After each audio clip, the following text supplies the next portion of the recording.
এই সেই ঘর, এই সেই খাট, বিছানার পাশে আছে পানের বাটা, চশমাটা পড়ে আছে পাশে, শুধু মানে, শুধু মানে, শুধু মানে, শুধু মানে, ঠিক কিনা বলেন? দরজাটা খুলতে খেয়ে যাই ধোকা, মা বুঝি বলছে এলে নাকি খোকা, যার মানায় সে বুঝবে, আমার বাবা নাই আমি বুঝি।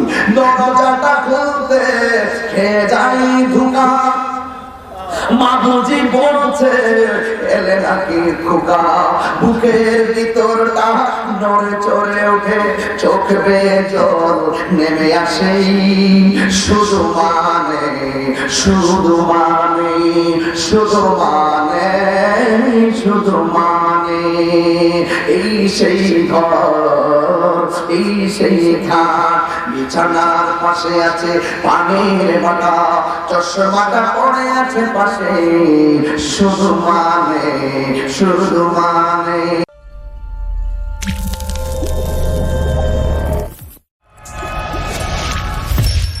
Birampur HD media, the Islamic YouTube channel.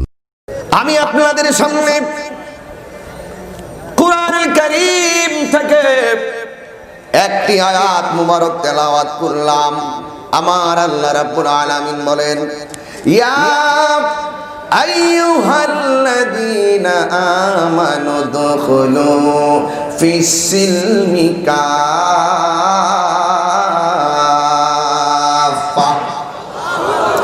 আল্লাহ রাব্বুল আলামিন বলেন, হে ঈমানদারগণ, উদখুলু, তোমরা প্রবেশ করো, ফিস সিলমি, ইসলামের মধ্যে, কাফা, পরিপূর্ণভাবে। এই জন্য যুবক, আল্লাহকে ভালোবাসবেন, শতভাগ ভালোবাসা লাগবে। কোরআন মানবেন, শতভাগ আপনাকে মানা লাগবে। নবীকে মহব্বত করবেন, শতভাগ মহব্বত করা লাগবে। এই জন্য আল্লাহ কয় ফিস সিলমি কাফা, ইসলামের মধ্যে ঢোকা লাগবে পরিপূর্ণভাবে। এই জন্য যুবক ভাইরা আমার, আমরা হলো সুন্নাত ওয়াল জামাত। কখন কার বিরুদ্ধে কথা বলি জানেননি? যখন দেখি 80 ভাগ নবীর কথা মানে, 20 ভাগ নবীর বিরোধিতা করে, 90 ভাগ নবীর কথা মানে, 10 ভাগ বিরোধিতা করে, 98 ভাগ নবীর কথা মানে, 2 ভাগ বিরোধিতা করে, 99 ভাগ নবীরে মানে, 1 ভাগ বিরোধিতা করে। 1 ভাগ যদি বিরোধিতা করে, আহলে সুন্নাত ওয়াল জামাত তাদেরকেও ছাড় দিয়ে কথা বলে না। কথা বলেন ঠিক না? আবার যখন দেখি 100 রাসূলকে ভালোবাসে, তার জুতা আমাদের গলার মালা বানাই, তার কপালের ঘাম প্রয়োজনে হাত দিয়ে মুছে দিব, তার বস্তাটা মাথায়, তার মাথায় না দিয়ে প্রয়োজনে আমার মাথায় দিব। এটার নামই হলো মান সালিমাল মুসলিমুনা মিন লিসানিহি ওয়া ইয়াদিহি। যার জবানের কথার দ্বারা কেউ কষ্ট পায় না, যার হাতের দ্বারা কেউ কষ্ট পায় না, এই লোকটাই হলো প্রকৃত মুসলমান। আজকে বহুত মানুষ আছে, মানুষ মানুষের কাছে নিরাপদ নাই, হাত দিয়ে আঘাত করে, জবানের কটু কথার দ্বারা আঘাত করে, অথচ সেই লোকটা এটাও জানে না একদিন আমি থাকবো না। আজকে আমি যাকে খারাপ ভাষায় কথা বললাম, সেই লোকটা হয়তো একদিন দুনিয়া থেকে বিদায় হয়ে যেতে পারে। আজকে একজনকে আপনি খারাপ কথা বললেন, আজকে একজনকে আপনি ঠকাইলেন, আজকে আপনি একজনকে কটু কথা বললেন, লোকটার মনে কষ্ট পেয়েছে, কিন্তু হঠাৎ করে দেখা যায় লোকটা মারা গিয়েছে, কিন্তু আপনি তার কাছ থেকে ক্ষমা নেওয়ার পর্যন্ত সময় পেলেন না। কথা বলেন ঠিক কিনা?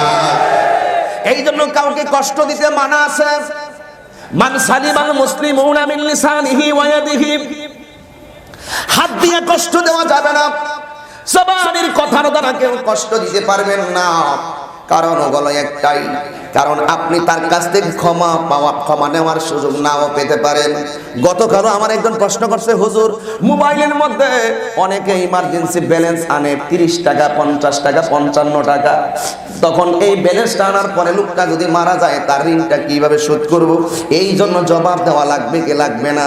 আমি বললাম শুধু 30 টাকা কেন, 1 টাকাও যদি কোনো প্রতিষ্ঠান থেকে, কোনো বাড়ি থেকে, কোনো জমিন থেকে চুল পরিমাণও যদি কেউ যদি ঋণ নিয়ে থাকে, তা যদি সে পরিশোধ না করে মারা যায়, আল্লাহর দরবারে জবাব দেওয়া লাগবে।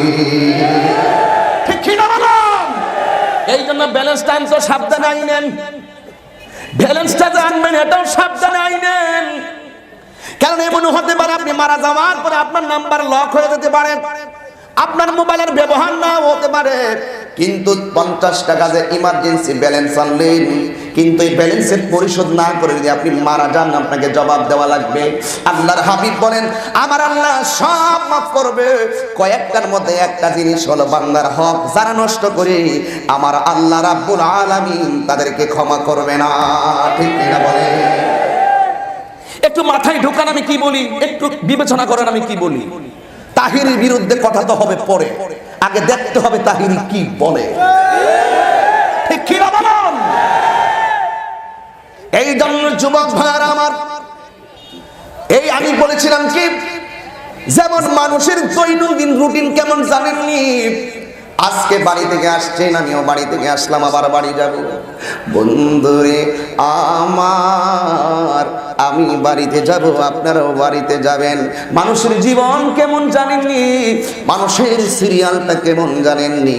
যেমন একজন অন্ধ ব্যক্তি ব্যাংকের মধ্যে গেল, যাওয়ার পরে ব্যাংকের লাইনে দাঁড়াইলো টাকা তুলবে, কিন্তু লোকটা চোখে দেখে না সামনে কয়জন আছে আর পিছনে কয়জন আছে, সে ধরতে পারে না, বুঝতে পারে না। অন্ধ মানুষ লাইনে দাঁড়াইয়া রইছে ব্যাংকারের কাছে, ম্যানেজারের কাছে, অথবা টাকা যে দেয় আদান প্রদান করে তার কাছে যখন চেক দিবে তাকে টাকা দিবে, কিন্তু লোকটা অন্ধ লাইনের মধ্যে দাঁড়াইয়া রইছে, সামনে কয়জন বোঝে না, পিছনে কয়জন বোঝে না।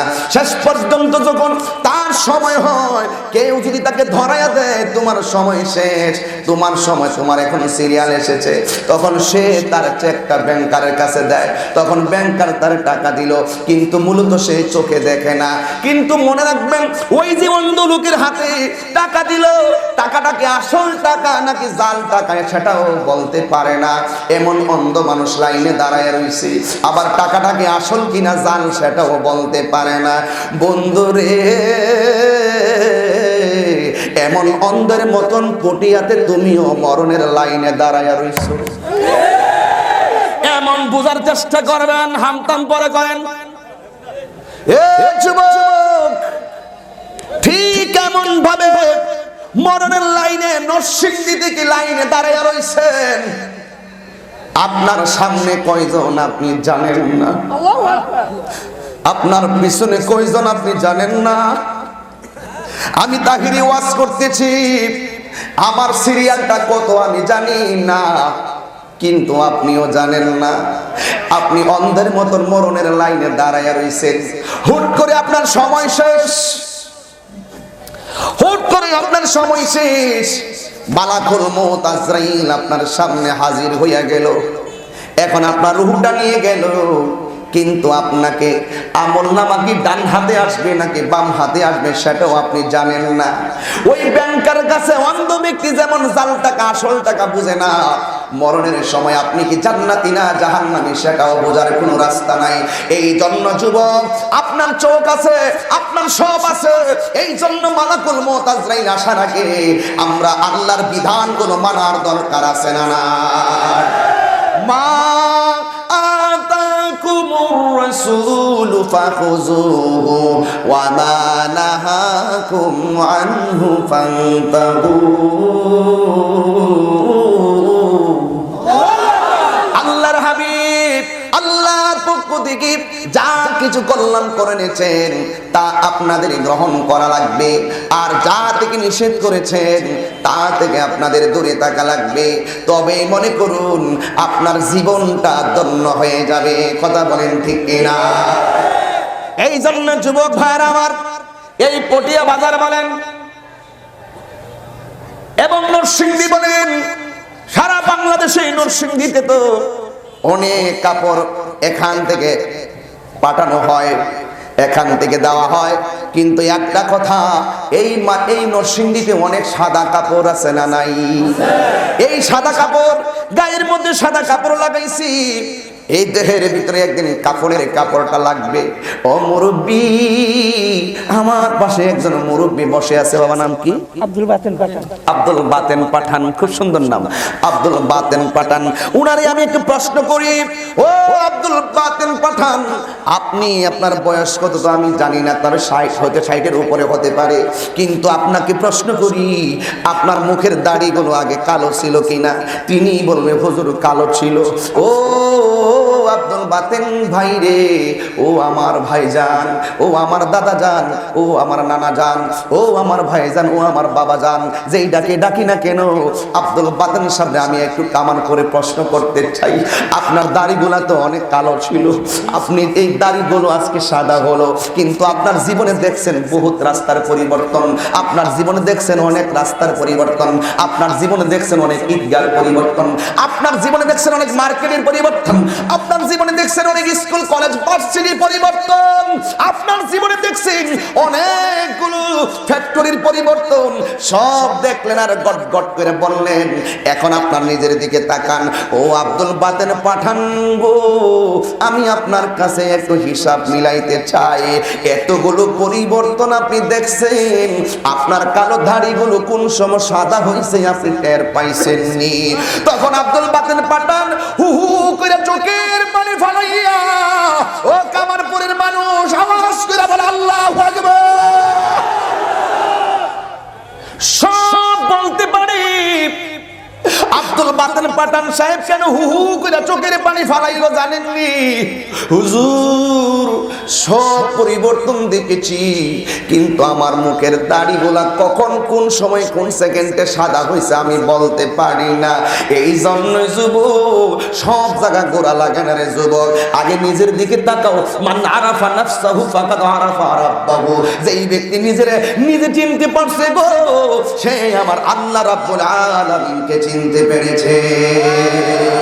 কত জানাজার পড়েছি নামাজ, দিয়েছি কত দাফন। এটা কি মাঠ? কি মাঠ? এটা ঈদগাহ মাঠ না? এখানে কি জানাজা হয়? এই যে জানাজা হয়, জানাজা কি এখানে হয়? মাদ্রাসা মাঠে হয়, স্কুলের মাঠে হয়, জমিনে হয়, সব জায়গায় হয়। জীবনে বহুত জানাজা পড়ছেন, একবার খেয়াল করেন যার জানাজা, আমি পরশুদিনে এক জানাজার নামাজ পড়াইছি, আমি পরশুদিনের কিছুদিন পূর্বে একটা জানাজা পড়াইলাম আমার মুরিদের আব্বা, যার নাম হলো আলহাজ আব্দুল কাহার ভুইয়া, জানাজার নামাজ পড়িয়েছি। আমি দেখেছি তার কবরটা যেখানে দেওয়া হয়েছে এই কবরের 1 হাত দূরে ওনার স্ত্রীর কবর। আমি মাটি দিতে গিয়ে বললাম এখানে কার কবর? বলতেছেন যে আলহাজ আব্দুল কাহার ভুইয়া সাহেবের স্ত্রীর কবর। তখন আমি একটা চিন্তা করলাম, আমি আমাকে নিয়ে থিঙ্কিং অ্যাবাউট মাই সেলফ, আমি আমার নিজের জীবনকে নিয়ে চিন্তা করছি ওই সময়, যে আমি দেখলাম যেই স্ত্রীটা, যাদের গড়ে 7-8 জন সন্তান, আর যেই স্ত্রী এখন এখানে শুয়ে আছে, তার 1 হাত পাশে হলো তার স্বামীর কবর। সংসারে চলতে গিয়ে কত কথা বললো, কত কথা বললো, কিন্তু আজকে একটা হাত দূরত্ব, এখানে স্ত্রী এখানে স্বামী, কিন্তু স্বামীটা কোন অবস্থায় কবরে থাকবে, স্ত্রীটা কোন অবস্থায় থাকবে, 1 হাত দূরত্ব হলো খবর নেওয়ার ক্ষমতা। একটু চিন্তা করেন না, এত দূরে যাওয়ার দরকার কি? তাহিরি ওয়াজ পরে শুনেন, আগে নিজের গুরুস্থানে মাঝে মাঝে একবার যান। যেখানে তারা গেল তারা তো ফিরে আসে নাই। আমার বাবাকে 2020 সাল হলো আমার জীবনের একটি ট্র্যাজেডি মাস। এই ট্র্যাজেডি বছর, এই 2020 সালে মার্চ মাসের 5 তারিখে আমি আমার আব্বাকে হারিয়েছি। আব্বার কবরের পাড়ে যখন দাঁড়াই বুক বরাবর, তখন আব্বা যে গেঞ্জিগুলো পরতেন এই জায়গাটা খালি থাকতো। তখন আমি আব্বার ওই খালি জায়গাটা যে দেখতাম, ঠিক কবরের মাঝ বরাবর গেলে আব্বার এই জায়গাটা মনে হয় আমার চোখের সামনে ভাসে। বাবার ঘরে বাবার ব্যবহৃত খাট আছে, বাবার ঘরে বাবার ব্যবহৃত চাদর আছে, আমার ঘরে বাবার ব্যবহৃত বালিশ আছে, পানের বাটা আছে, সব কিছু আছে, কিন্তু কি যেন নাই। হিসাব মিলিয়ে দেখি বাবাই তো নাই, সবই তো আজকে স্মৃতি, কিন্তু বাবাই হলো আমার স্মৃতির গীতি। কিন্তু একটি কথা মনে রাখবেন, এমন জীবন তুমি করিবে গঠন, মরণে হাসিবে তুমি কাঁদিবে ভুবন। তাহিরির বদনাম, তাহিরিকে দাওয়াত করো 6 বছর পরে, অসুবিধা নেই, কিন্তু তুমি দৈনন্দিন তুমি গুরুস্থানে গিয়ে কবর জিয়ারত করো। রাসূল বলছেন বেশি করে কবর জিয়ারত করো, কারণ কবর জিয়ারত করলে মানুষের মরণের কথা খেয়াল হয়, দিলটা নরম হয়। চোখের পানি যদি চলে আসে, সেই চোখের পানির উসিলায় তার কবরে তার মায়ের আযাবকে আল্লাহ মাফ করে দেয়। তা আপনি ওই রুহুটা বের করার সময় তার হাড্ডিগুলা খুলে যায়, তার রগগুলা ঠাস ঠাস করে ছিঁড়ে যায়, তার শরীরের ভিতরে যতগুলো লাল লাল রক্ত আছে এই রক্তগুলো সেকেন্ডে পানি হয়ে যায়।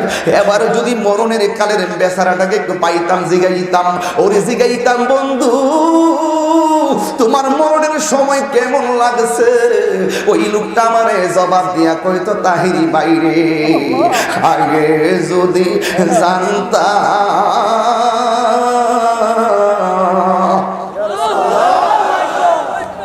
আগে যদি জানতাম আল্লাহর সঙ্গে নাফরমানি নাহি করতাম, নবীর মনে কষ্ট নাহি দিতাম।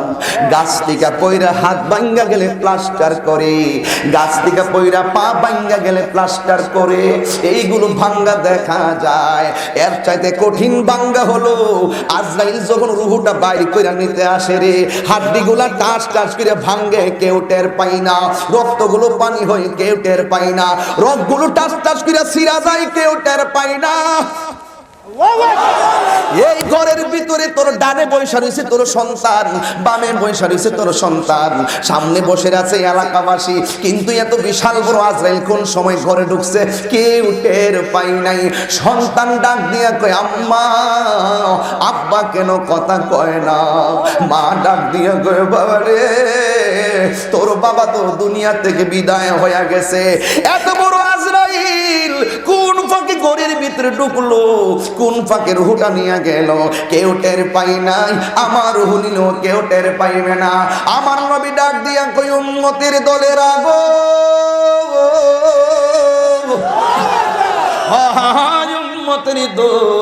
আজরাইল যখন জানটা নিয়ে যায়, জানটা নেওয়ার পরে যদি দেখো পায়খানা প্রস্রাব কিনা সব বাসাইয়া দিছে, চোখ গোলা উল্টাইয়া ফেলছে, একেবারে জিহ্বা গোলার মধ্যে কামড় মারছে, মনে রাখবা তার লক্ষণটা বেশি ভালো না। আর আমার নবীকে সাহাবায়ে কেরাম ডাক দিয়ে বলে, সাহাবীরা নবীরে ডাক দিয়ে, তুই ইয়া রাসূলুল্লাহ, নবী গো, ও মায়ার নবী, একটা মানুষ মারা যাওয়ার পরে কোন লক্ষণটা সবচাইতে ভালো? আমার নবী, আপনার নবী ডাক দিয়ে কয়, সাহাবীরা, একটা মানুষ মারা যাওয়ার পরে যখন দেখবা তার কপালটা ঘামতেছে, আর জোরে করে আল্লাহু আকবার। একটা মানুষ মারা যাওয়ার পরে যদি দেখো তার কপালটা ঘামতেছে, একটা মানুষ মারা যাওয়ার পরে যদি দেখো লোকটার চেহারাটা হলুদ হলুদ হয়ে আছে, মনে রাখবা এই মানুষটার মরণ সাধারণ মরণ হই না, এই মানুষের মরণটা আমি নবীর কালিমা পড়তে পড়তে তার মরণ হয়েছে। ওই নবীর কালিমা আমরা চাই কি চাই না? আর জোরে কন্যা চাই কি চাই না? এই জন্য যুবক অনুরোধ করে বলি, তাহিরি যে কথাগুলো বলে এই কথাগুলো আমি নিজে যেন আগে আমল করি, এরপরে আপনারাও আমল করবেন। এই জন্য আমার সামনে শুধুমাত্র বাকি আছে কবর, সামনে শুধু বাকি আছে কবর। বন্ধুরে আমার, ও নরসিংদীর বন্ধুরা, এই নরসিংদী তো আমার বাড়ি ঘর, নরসিংদী আমার বাড়ি ঘরের মতন, কারণ আমার ছাত্র জীবন থেকে কর্মজীবনের সর্বপ্রথম বয়ান হয় আমার নরসিংদী। কথা বলেন ঠিক কিনা? এই নরসিংদীতে অনেকগুলো বক্তবৃন্দরা যারা আছেন, এই বক্তবৃন্দর থেকে অনেক মানুষ আমার ওয়াজ শুনেছেন, কিন্তু দেখা যায় বক্তদের ভিতর থেকে অনেক মানুষ আমার কবরে চলে গেছে, আছে না নাই? অনেক মুরব্বীরা আমার বুকে জড়াইয়া জড়াইয়া আদর করতো, এই মুরব্বীরার চেহারাটা এখন আর দেখি না। ওরা মনে হয় দুনিয়াতে আছে কিনা আমি জানি না।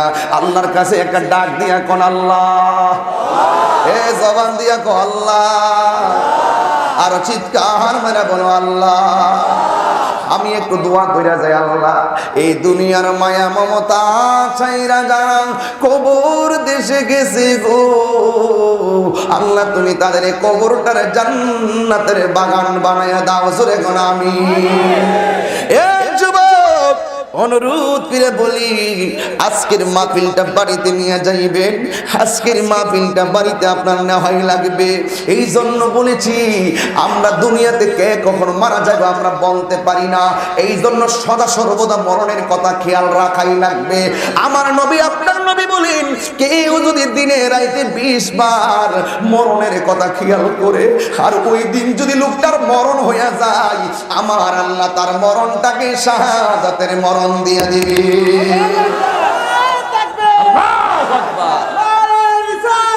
ইয়া রাসূলুল্লাহ,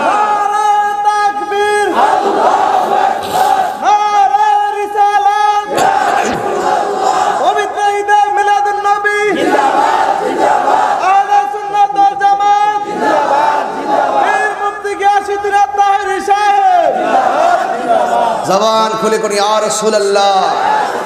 আসল ঘরের নাম কি? এই কথাগুলো বলার মূল কারণ হলো, আজকে আমাদের সমাজে খুন বেড়ে গেছে, জুলুম বেড়ে গেছে, ধর্ষণ বেড়ে গেছে, চুরি বাটপারি বেড়ে গেছে। কেন? কারণ কি? আখিরাতের জবাবদিহিতার কথা মানুষ ভুলে গেছে। আমি মনে করি প্রত্যেকটা মাহফিলে মাহফিলে বেশি বেশি আখিরাতের কথা বলা দরকার। মরণের পর কি হবে, কবরে কি হবে, দুনিয়াতে অন্যায় করে যাওয়ার পরে কি হবে, এই কথাগুলো বেশি বেশি বলা দরকার। কারণ তাহলেই আমাদের দিলটা নরম হবে। কথা বলেন ঠিক কি না বলুন? আজকে দেখেন মানুষ এত, কি বলবো, মানুষ যে কত নিকৃষ্ট হয়ে গেছে।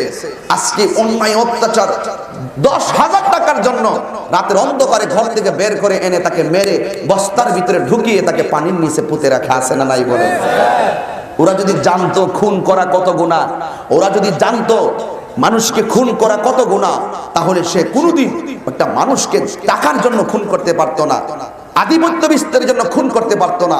আজকে মানুষের অন্যায় বেড়ে যাওয়ার মূল কারণ আখিরাতের রিজারেকশন লাইফ, দ্যাট মিন্স আখিরাত, হাসরের ময়দান, পুনরুত্থান, যেই ময়দানে সবাই ভালো মন্দের হিসাব দিতে হবে, সেই দিনের জবাবদিহিতার কথা ভুলে যাওয়ার কারণেই আজকে মানুষ এই অধপতনের দিকে যাচ্ছে।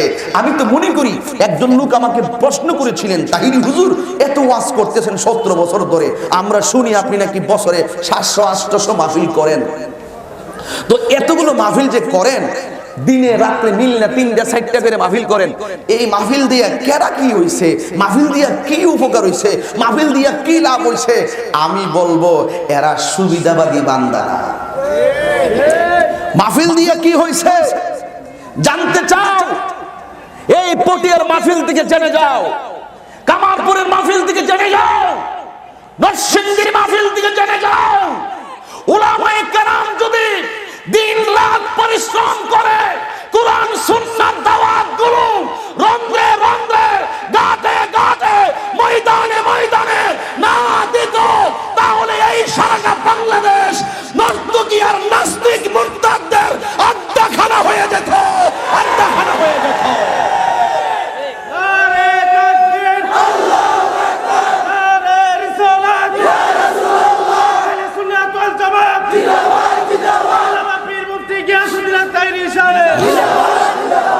বুঝেন আমার কথা? আমার কথা বুঝেন? এই জন্য আজকে ওয়াজ মাহফিল আর উলামায়ে কেরামদের কুরআন সুন্নাহর দাওয়াতগুলো প্রতি রাত্রে প্রতি এলাকায় হোক, যেই কোনো লেভেলের হুজুররাই হোক, হোক কওমি হোক, হোক আহলুস সুন্নাত ওয়াল জামাতের আমরা যারা সে যেই হোক না কেন, অন্তত পক্ষে এই কুরআন সুন্নাহর আলোচনাগুলো ময়দানে আছে বলেন একটা মানুষ যে কোনো ধরনের অশ্লীল কাজের একটি আয়োজন করতে 1000বার চিন্তা করে। কারণ এই এলাকার ভিতরে কোরআনের পাগল আছে, নবীর পাগল আছে, এখানে কোনো ধরনের কোরআন সুন্নাহ বিরোধী কাজ হবে না, এই জন্যই করতে পারে না। ঠিক কিনা বলো? বৃহৎ করে বলেন ঠিক কিনা বলো? সাবধান করে দিলাম।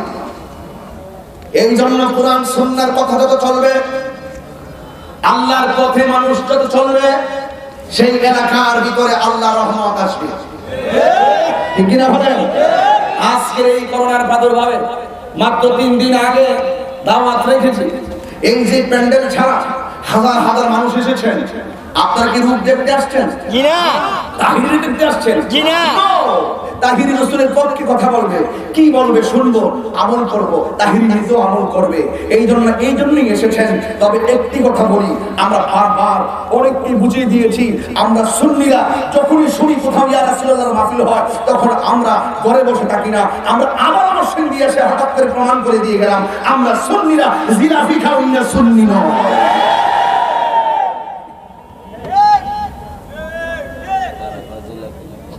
সঠিক সঠিক।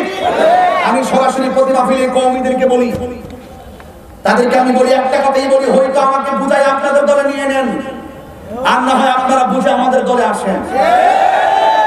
তবেই দেখবেন রাম বাম মুরতাদ নাস্তিকরা থর থর করে কাঁপুনি শুরু হয়ে যাবে।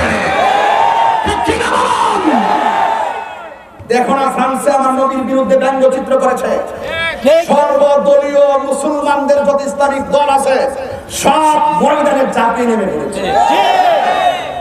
ম্যাক্রন, তোকে আমি আবারও নরসিংদীর পটিয়ার কামারপুর মাহফিল থেকে বইলা দিয়ে যাই, কামারগাঁওর মাহফিল থেকে বইলা দিয়ে যাই। আমার এলাকার পাশে কামালপুর আছে, এই জন্য কামালপুর আছে, রক্তের একটা টান থাকে, এটা যত দিন কথা বলতো। আচ্ছা আচ্ছা, কথা বলে ঠিক না? আমার বাড়ির পাশে একটা আছে, খেলা শুরু হয় আর কি, অসুবিধা নাই। কামালপুর কামারগাঁও সবাই আমরা একটু ঠিক আছে। আমি যদি আপনাদের এখানে এসে যদি কামালপুর বলি, তো আপনারা আপনাদের এলাকা থেকে আমি যদি আপনার এলাকায় এসে কামারগাঁও বলি, তো আপনারা কি একবার কামালপুর বলতে পারেন না? এই জন্য কি বলছিলাম, ম্যাক্রনকে আবারও বলে দেওয়া যায় এই কাহিনী, এই জমিনে বলে দিয়ে যায়, ম্যাক্রন তোর দশা ফেরাউনের মতো হবে। আপনাদের আওয়াজ শুনে মনে হচ্ছে ম্যাক্রনের কিছু দালাল আছে এখানে। এই ফ্রান্সের ম্যাক্রন নবীর বিরুদ্ধে বিসর্জন করে কথা বলেছে, তার পক্ষে বাংলার জমিনের যে কথা বলে তার বিরুদ্ধে আন্দোলন করা হবে। আই খেলা ফাইনাল হয়ে যাবে, আসো খেলা ফাইনাল হয়ে যাবে। ম্যাক্রনকে বলে দিতে চাই, তোর অবস্থা ফেরাউনের মতো হবে, তোর অবস্থা নমরুদের মতো হবে, ম্যাক্রন তোর অবস্থা মুজাহিল্লার মতো হবে। কেউ বুঝে না, পাশ গুলাতে চাটাই গুলাতে মিনহা খালাকনাকুম ওয়া ফিহা নুইদুকুম ওয়া মিনহা নুখরিজুকুম। তারাতান কোকরা বলে বলে মাটি গুলা দিয়া দেয়, এইভাবে মাটি দিয়া কোদাল দিয়া ফাইরা মাটি দিয়া চলে আসে। আর যখন চলে আসে, ও যুবকের দল দেখো কত কঠিন ব্যাপার। একটু আগে যেই লাশটা পড়ে, একটু পরে লাশটা কবরের ভিতরে, আরেকজনের লাশ ঢুকাইছো, ঢুকাইয়া দিয়া তুমি মনে করো না যে তুমি শেষ হয়ে গেছে, কিন্তু একবার চিন্তা করো, এই লাশটা যেমনি কবরে যে পদ্ধতিতে কবরে ঢুকাইছে, এমন ভাবে তোমার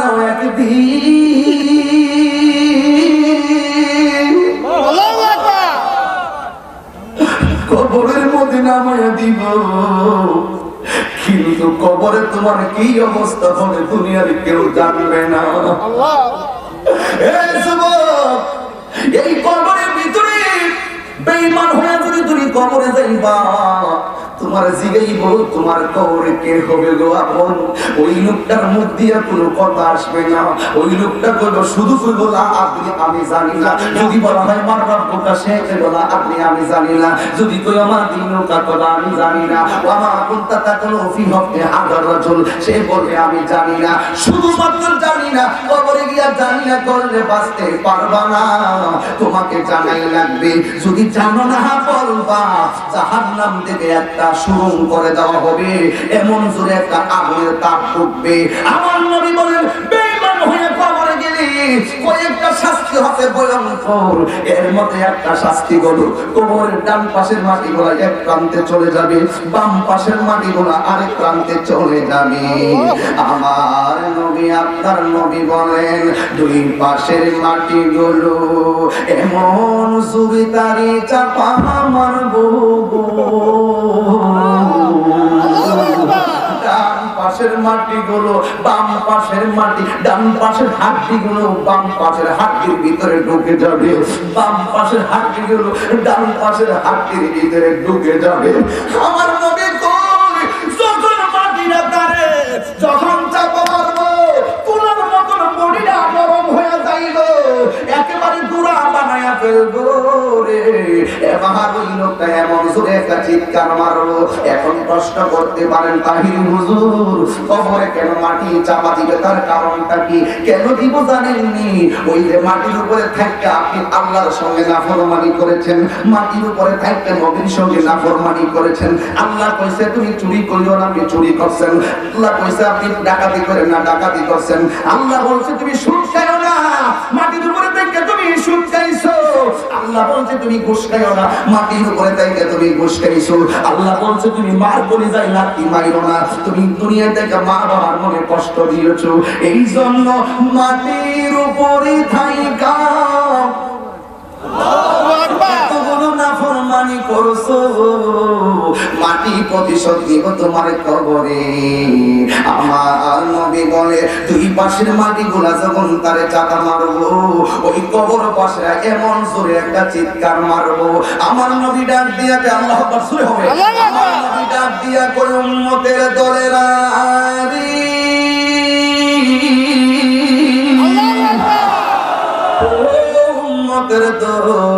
কবরের ভিতরে যখন মুর্দাটারে রূহটা দেওয়ার পরে এমন সুরে একটা চাপা মারবো, এরপর সে এমন একটা চিৎকার মারবো, এই চিৎকারের আওয়াজ যদি দুনিয়ার কোন সুস্থ মানুষের কানের মধ্যে লাগতো, ওই সুস্থ মানুষটার কান দিয়া রক্তক্ষরণ হতে হতে সুস্থ মানুষটা ইন্তিকাল করতো। এমন সুরে একটা চিৎকার মারতো। আরে বাবা কামার এই রাস্তা দিয়া যদি রাতের বেলা কেউ যদি পটিয়া যাওয়ার জন্য দৌড় দেয়, যেমন আমি আমার ছেলে দেলোয়ার এই দিকে যাওয়ার সময় অনেক সময় দেলোয়ারের হোটেলে আমি উঠি, ওই সময় এখানে বসে যখন কথা বলি, ওই রাস্তায় যখন কেউ যদি বিপদে পড়ে চিৎকার দেয়, ওই চিৎকার দেওয়ার কারণে পাশের মানুষটা যদি চিৎকারের আওয়াজ শুনে তারে বাঁচাইতে যাবে, এই রাস্তা দিয়ে চিৎকার দিলে ডাকাতের আওয়াজ শুনলে মানুষ দৌড়ায় আসে। কিন্তু কবর এমন একটা জায়গা, ইচ্ছা মতো কানবা কেউ শুনবে না, কানবা কেউ তোমার সহযোগিতা করতে যাবে না। নবী কই কবরের ভিতরে যখন জাহান্নাম থেকে একটা জাহান্নামের হাওয়া কবরে ঢুকায়া দিব, তার বডিটা কইলা কইলা হইয়া যাইব। এই কান্নার আওয়াজ পৃথিবীর কেউ শুনবে না। নবী বলে তার চাই তার ভয়ঙ্কর একটা আযাব আছে।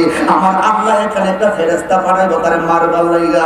এই ফেরেশতারা চোখে দেখে না, এই ফেরেশতারা কানে শুনে না, হাতের মধ্যে তার বিশাল বড় একটা হাতুড়ি, এমন জোরে আইসা তোমার আঘাত করব। সে চোখে দেখে না, মাটির মধ্যে পড়ে না, মানুষের উপরে পড়ে সে জানে না, শুধুমাত্র আঘাত করতেই থাকবে। শুধুমাত্র তাই নয়, এই মানুষটা যখন এই ফেরেশতাটা যখন তার শরীরের মধ্যে আঘাত করবে, তখন তার কান্নার আওয়াজটা তার কানে শুনবে না। যেহেতু কান্নার আওয়াজ কানে শুনবে না, হাত কাল দেন্দা, তাইলে তো তার মায়া লাগার কোনো প্রশ্নই আসে না। দুনিয়ার মানুষ কাঁদলে মানুষ তার পাশে যায়, অ্যাক্সিডেন্ট হইলে একজন ধরতে যায়, কিন্তু কবরের ভিতরে হাতুড়িটা বাইরেতে বাইরেতে 70 গজ মাটির নিচে, আল্লাহু আকবার, 70 গজ মাটির নিচে নিয়ে যদি বাহিরে ঢুকাই, আল্লাহু আকবার, এই হাজার হাজার কোটি কোটি মানুষের সামনে বয়ান করছি জীবনে একটা মানুষ আমার সহযোগিতা করার জন্য যাবে না। এই জন্য ওয়াজের শুরুতেই বলেছি তাহির বিরুদ্ধে পরে কথা বলো, আগে নিজের চিনো। Know the self, know the self, মান আরাফা নাফসাহু ফাকাদ আরাফা রাব্বাহু। আমার নবী কয় যখন তার কবরের ভিতরে হাতুড়ি দিয়া বাড়ি দিব, মাথার মগজগুলো ছিন্ন ভিন্ন করে মাটির সঙ্গে মিশায়া দিব। আবার আমার নবী এখানে রাখে নাই, কবরের আযাবের বয়ান করতে চাইয়া আমার নবী বলেন এমন একটা বিচ্ছু কবরে ঢুকবো, কালো একটা বিচ্ছু দেখলে আমাদের ভয় লাগে ঘরের ভিতরে, কিন্তু কবরের বিচ্ছুটা অনেক বড় লম্বা, গায়ের মধ্যে থাকবে সুয়ের মতন চুক্কা চুক্কা পশম, আর এক একটা পশমের মধ্যে থাকবে হাজার গুণের বিষ যুক্ত।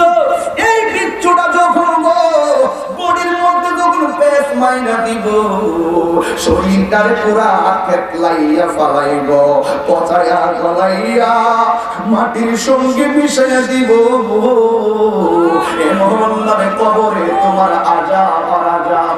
মত কানসিন কুল্লু নাসিন শারিবুন, কবর বাইতিন কুল্লু নাসিন দাখিলুন মওত কাসিন কুল্লু নাসিন শারিবুন কবর বাইতিন কুল্লু নাসিন দাখিলুন মান্না গুনজাম দর জমিন है आसमां दिल की गुंजम दर कलाबे मोमिना मकर चुश्ती नमाज़े बंज़गाना फावाइलुल लिल मुसल्लीन अल्लज़ीना नामाज़ेर दरकार আছে না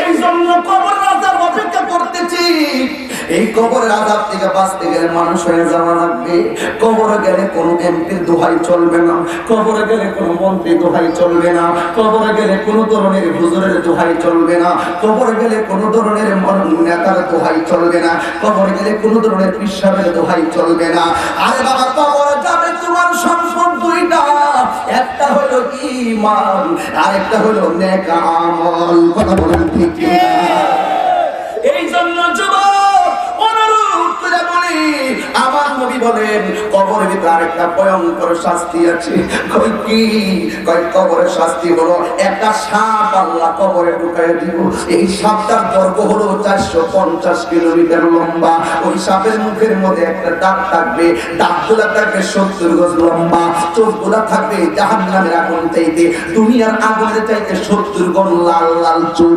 যখন কবরের কোণা দিয়া সবগুলা আযাব সে চলতেছে হঠাৎ করে অন্ধকার কবরে এই লাল লাল চোখগুলা নিয়ে হাত করে তাকায় থাকবে আমার নবী বলেন ওই সাতটা কবরের ভিতরে ঢুইকা তার দাঁতগুলা দিয়া এমন ভাবে তার সুবুল মারবো আমার নবী বলেন এই সাতটা কত বিষাক্ত জানবি আল্লাহু আকবার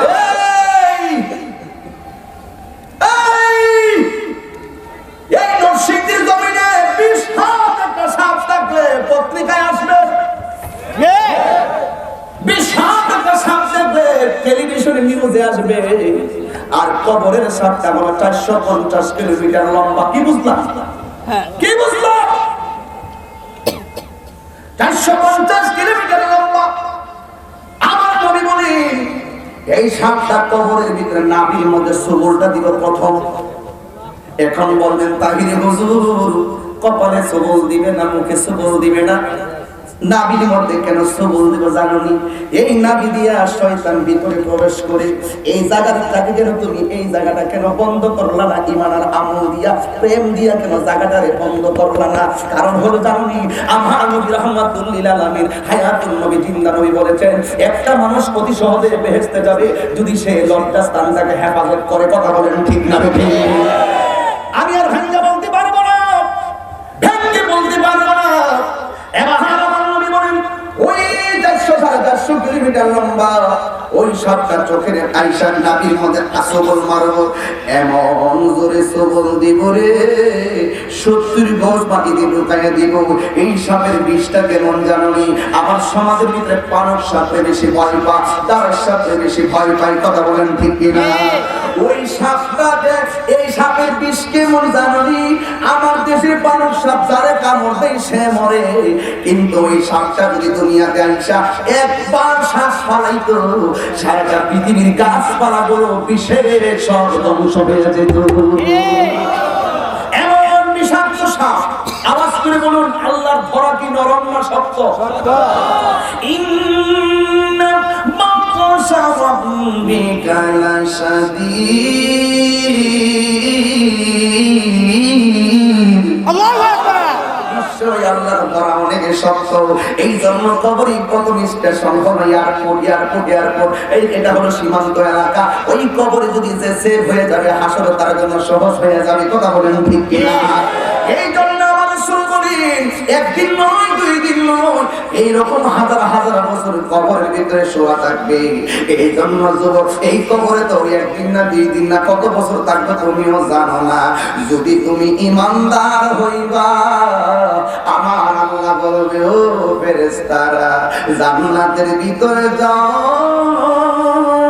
আমার ইমানদারের জন্য সুন্দর একটা বিছানা নিয়ে বিছাইয়া দাও। ওই ইমানদার বিছানার মধ্যে কিয়ামত পর্যন্ত ঘুমাইয়া থাকবে। এই বিছানা টাকা দিয়া পাওয়া যায় না, এই বিছানা পয়সা দিয়া পাওয়া যায় না, এই বিছানা ক্ষমতা দিয়া পাওয়া যায় না। হ্যাঁ, একটা ক্ষমতা আছে, ইমানের ক্ষমতা, নেক আমলের ক্ষমতা। এই জন্য যুবক ভাইরা আমার, ওই বাহাদুরি নিয়ে যদি কবরে যাইতে পারো, আমার আল্লাহ জান্নাতের গালিচা পাঠাইয়া দিব। শুধুমাত্র তাই নয় যুবক, আর একটা আযাবের কথা ঘটনাক্রমে মনে হইয়া গেল, কইতাম নি? আর একটা আযাব হলো, এক আল্লাহর বন্ধু কবর থেকে একটা লাশ তুললো। জোরে কোন কি তুললো? লাশ তোলার পরে আল্লাহর বন্ধুদের বেলায়েতের পাওয়ার আছে না নাই? আছে। আর জোরে কোন আছে না? আছে। আল্লাহর ওলির মাজারে যাওয়া জায়েজ আছে নি? আমরা এখানে একটি কথা বলতে হয়, না বললে হবে না। আর তাহির না বললে বলবে কেন? ঠিক কিনা? আমি কি আর কারোর চেহারা তাকে কথা বলি? দেখার কি সময় আছে? হক কথা বলবো, প্রয়োজনে জীবনটা যাবে, কিন্তু ঈমান দেব না। আমরা হুসাইনি মুসলমান, একটি কথা আমাকে বলতেই হবে। আপনারা অনেকে বেজার হবেন, আবার খুশি হবেন, দুইটাই বলবো। আমি দুইটাই বলবো। আমি রাতকে রাত বলি, দিনকে দিন বলি, সাদাকে সাদা বলি, কালোকে কালো বলি। মাজারিকে আমরা পূজা করি নাকি না? জবান খুলে বলো, আরো জোরে বলো। জিয়ারত করা জায়েজ আছে না না? আছে। যারা বলে আমরা মাজারে গিয়ে পূজা করি, এই কথাটা কি সঠিক? আমরা মাজারে গিয়ে কি আল্লাহর ওলিকে কি আল্লাহ মনে করি? আমরা আল্লাহর ওলিকে আল্লাহর বন্ধু মনে করে আল্লাহর কাছে বলি, আল্লাহ তোমার বন্ধুর উসিলায় আমাদের দোয়া কবুল করো। ঠিক কিনা বলুন? আমরা কখনো মাজারে গিয়ে পূজা করি না। তবে আরেকটি কথা এখানে আমি একটু সংযুক্ত করি, আবার নতুন ভাবে। আবার কিছু কিছু জায়গা আছে, কিছু কিছু জায়গা আছে যেখানে অনেক ধরনের শরীয়ত বিরোধী কাজ হয়। এখন যদি হয়, এটা কি আল্লাহর ওলির দোষ না যারা করে তার দোষ? তাদের দোষ। এই দোষটা কেন, এই সুযোগটা পাই কেন? এই ব্যাপারে আমি মাজার কমিটিদেরকে অনুরোধ করে বলে দিয়ে যাব, মাজার কমিটিকে অনুরোধ করে বলে দিয়ে যাব, আপনারা আল্লাহর ওলির মাজারে রক্ষণাবেক্ষণ খাদেমগিরি করেন, কিন্তু আপনাদের মাজারের আশেপাশে যদি কোনো ধরনের অশরীয়ত বহির্ভূত কোনো কাজ হয়, তাহলে আপনারা আমাদেরকে সাথে নিয়ে প্রয়োজনে তাদেরকে বিরুদ্ধে অবস্থান নেবেন।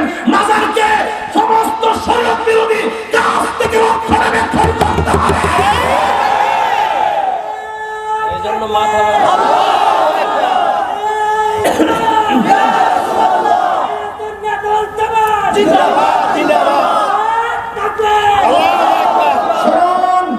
কেন বলছি, তার কারণ আছে।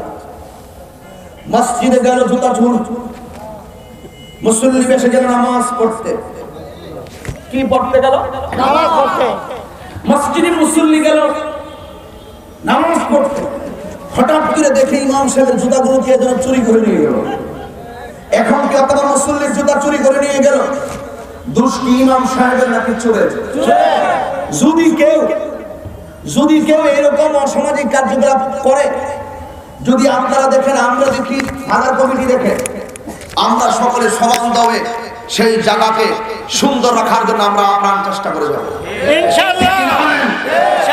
এই জন্য বাবা শাহজালালের মাজার, আমাদের বাংলাদেশের অনেক লোক আছে যারা স্পষ্টই বলে আল্লাহর ওলির মাজারগুলোকে ভেঙে মাটির সঙ্গে মিশিয়ে দেওয়ার জন্য উল্লেখ করছে। শাহজালালের মাজার, শাহবরানের মাজার, খাজা গরিবের মাজার, সবগুলো লাঠি মেরে ভেঙে মাটির সঙ্গে মিশিয়ে দাও।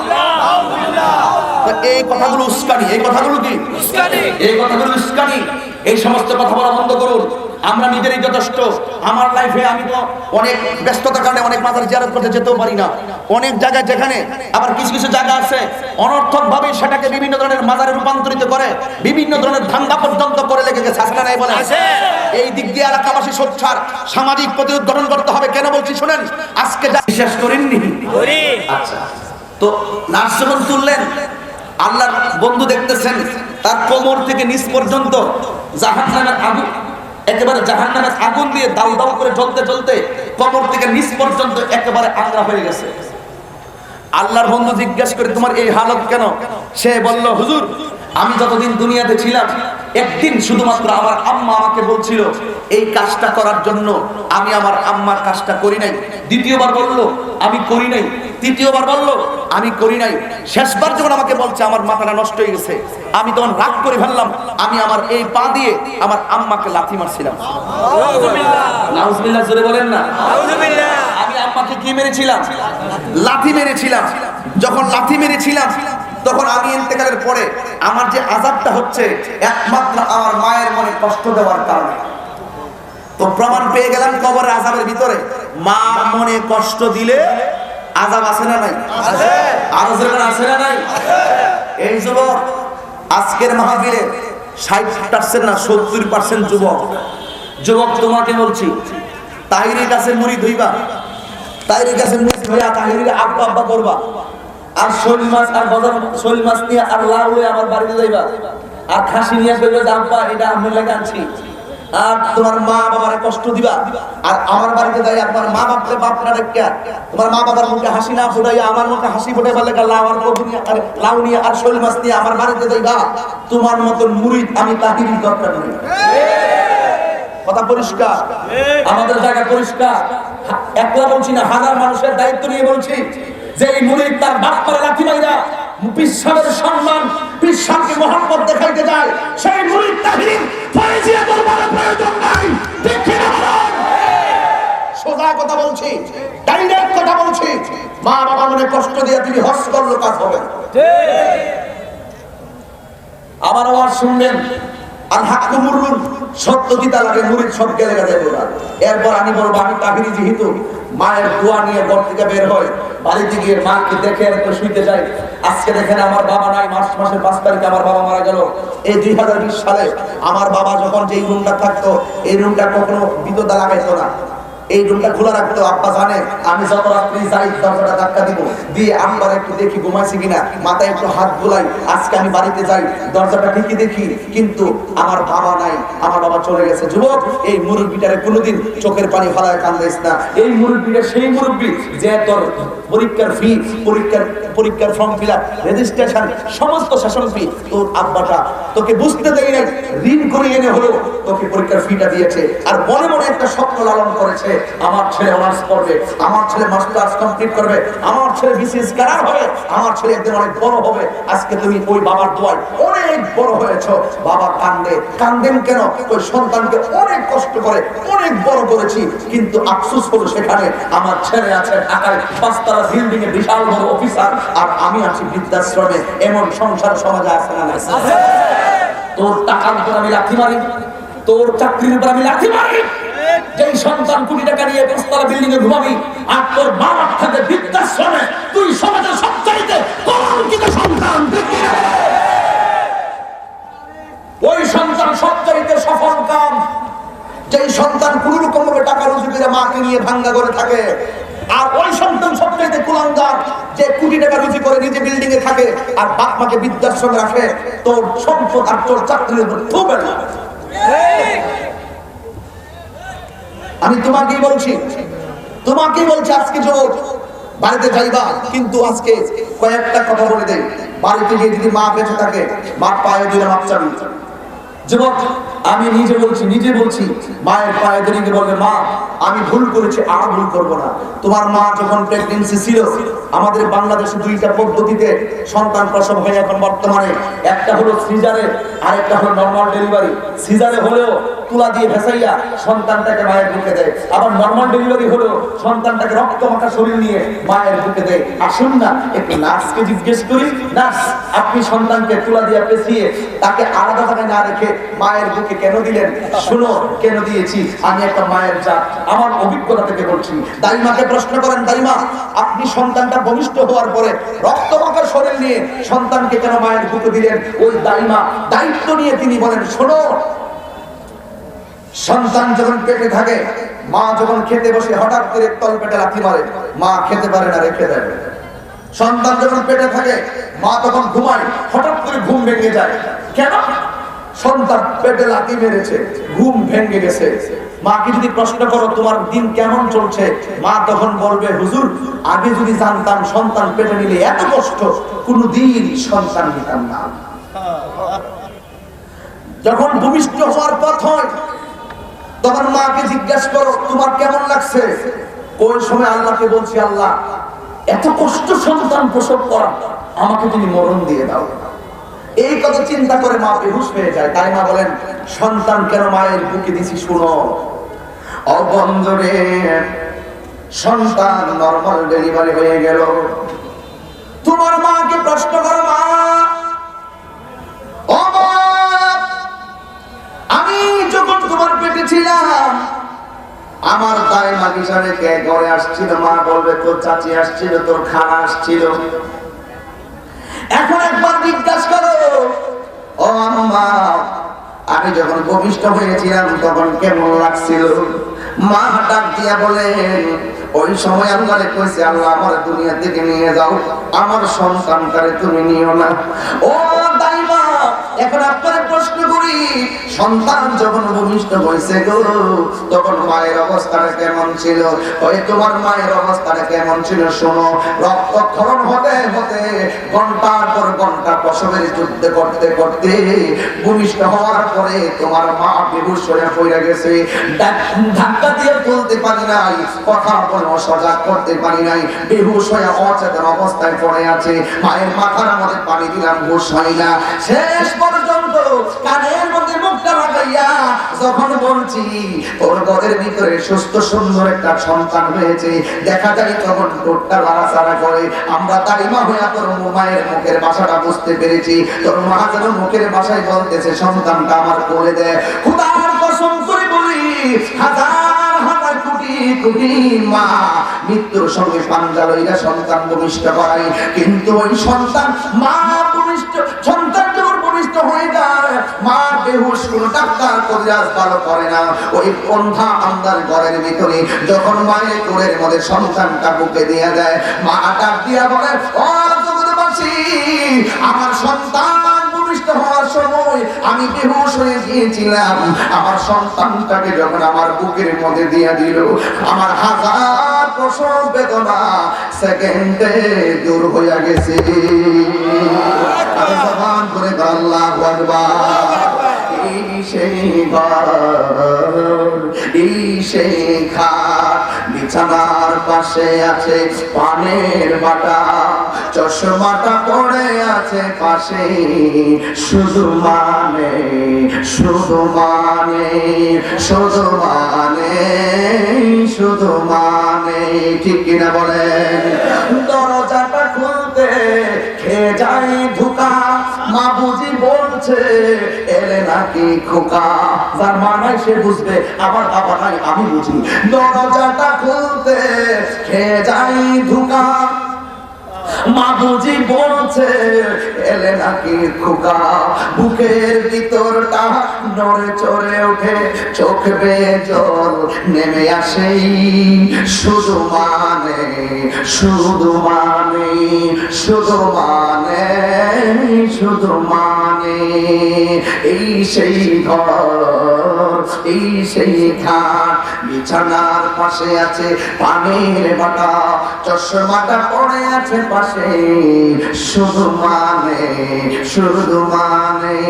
চিৎকার করে আল্লাহু আকবার। এই জন্য আমার নবী কি করে শুনেন, বাবার মুখেতে মায়ের মুখেতে যে তুলে দিবে গো খানা, তাতে খুশি রব বাবার মুখেতে